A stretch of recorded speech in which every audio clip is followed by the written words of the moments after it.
Hey guys, it is Meme Dreams Gaming here, and today we're going to be talking about a lot of different concepts. We're going to be talking about how to have the peak advantage velocity of different ammo in the game. We're going to be talking about how to loot properly. We're going to be looking at some tips and tricks that I found throughout the game, and it's going to be a busy episode, so let's get right into it. Now first we're going to talk about peak advantage. Right here's a perfect example of it. Boom, headshot. Now, what happened there was he wasn't sure where I was, and I already knew where he was. So I set up at an angle where I knew I could see all three windows, and I could shoot him before he was set up.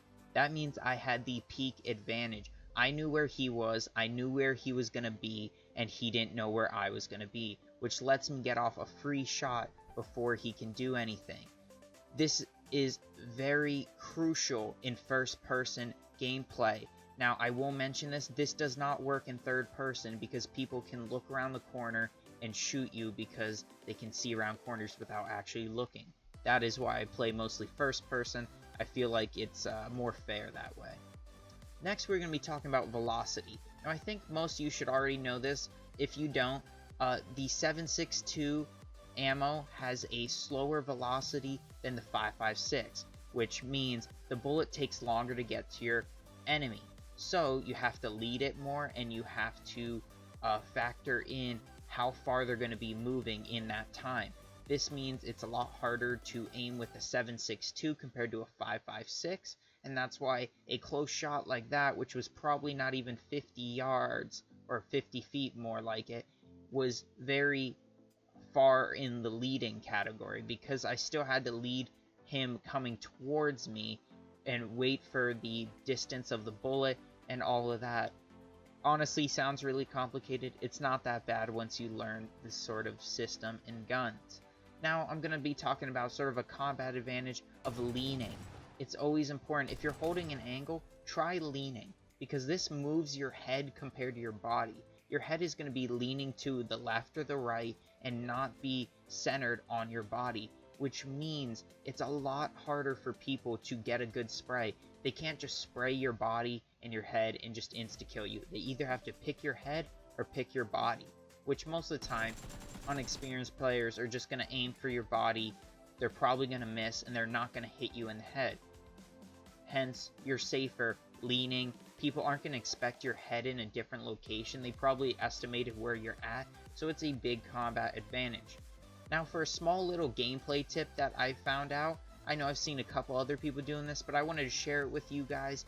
The rolling car, if you take off the brakes, which is just tap W once and hop out, the car will slowly move forward. If you do this on the hill, it will roll down the hill. So you can use this as moving cover on an open hilltop so you can't get sniped and you can move with the car. And this is very helpful because if you get in any sort of danger, you can hop in the car and drive away.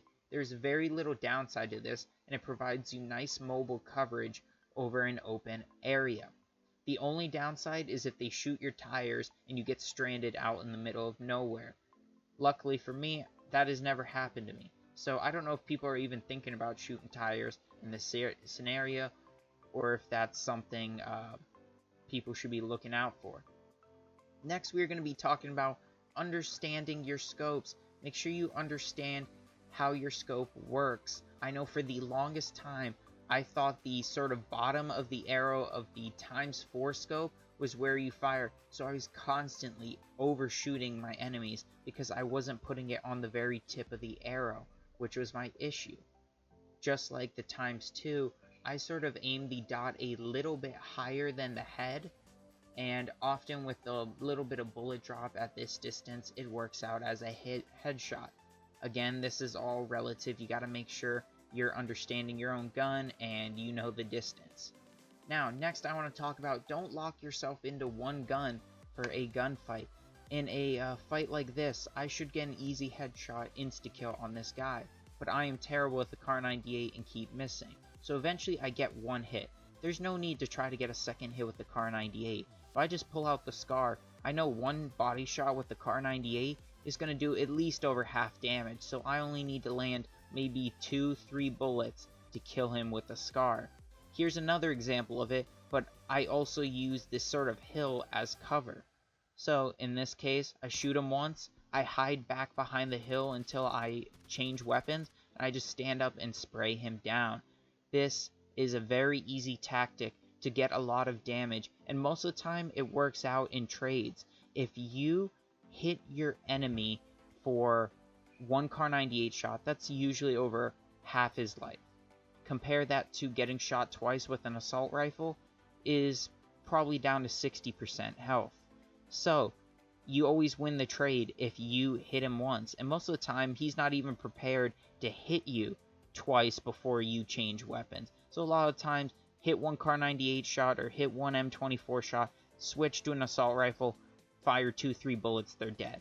That's why it is so perfect, because it also, you don't have to wait for the recocking of the Kar 98, which takes a while. It's probably about the same amount of time to switch weapons. So it's just like the old Call of Duties or the Battlefields. Switch to your sidearm, but in this case, your sidearm is a fully auto assault rifle. And finally, I just want to mention, don't be afraid to go into the blue zone. If it is the first or second blue circle, you're completely fine to sit in there, especially if it is for a dead body or a certain area. You should be able to use that time in the circle to loot and that, because it's not going to do much damage. You just use your boost and you'll be completely fine anyway. So, as always, guys, if you enjoyed, please leave a like, comment, and subscribe, and I'll see you in the next video. Peace.